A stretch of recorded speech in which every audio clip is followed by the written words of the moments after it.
நீதி கதைகள். பிறரை வஞ்சித்தால் நீயும் வஞ்சிக்கப்படுவாய். ஒரு காட்டில் நரி ஒன்று வசித்து வந்தது.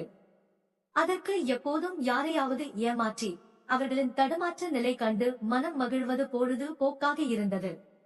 ஒரு நாள் கோக்கு ஒன்றை நரி சந்தித்தது. அதனுடன் நட்பு கொண்டு அந்த கொக்கை நரி தன் வீட்டுக்கு விருந்துக்கு அழைத்தது. கோக்கும் நரியே நல்ல நண்பன் என நினைத்து அதனுடைய வீட்டிற்கு சென்றது. கோக்கை கண்ட நரி ஒரு தட்டில் கஞ்சியை எடுத்து வந்து கோக்குக்கு உண்ண கொடுத்தது.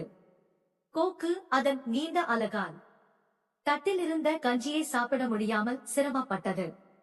கோக்கு படும் துன்பத்தைக் கண்டு நரி சிரித்து மகிழ்ந்தது. தன்னை இம்சைப்படுத்துவதற்காகத்தான் நரி இவ்வாறு செய்தது என்பதை கொக்கு புரிந்து கொண்டது.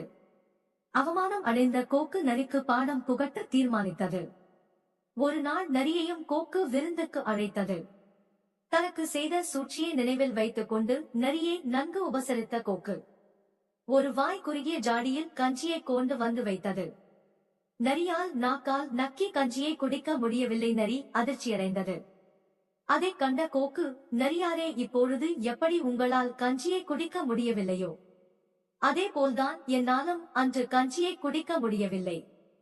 என்னால் குடிக்க முடியாது என்று தெரிந்தும் எனக்கு ஏமாற்றத்தை ஏற்படுத்தி நீ மனம் மகிழ்ந்திருந்தானே, அதே போல்தான் நான் உனக்கு பாடம் புகட்டவே ஜாடியில் கஞ்சியை வைத்தேன் என்று கூறியது.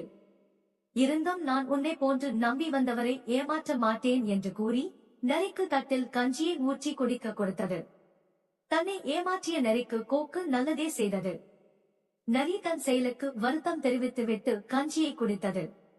நீதி: பிறரை வஞ்சித்து அவர் படும் துன்பம் கண்டு மகிழ்ச்சியடைந்தால் நாமும் ஒரு நாள் வஞ்சிக்கப்படுவோம்.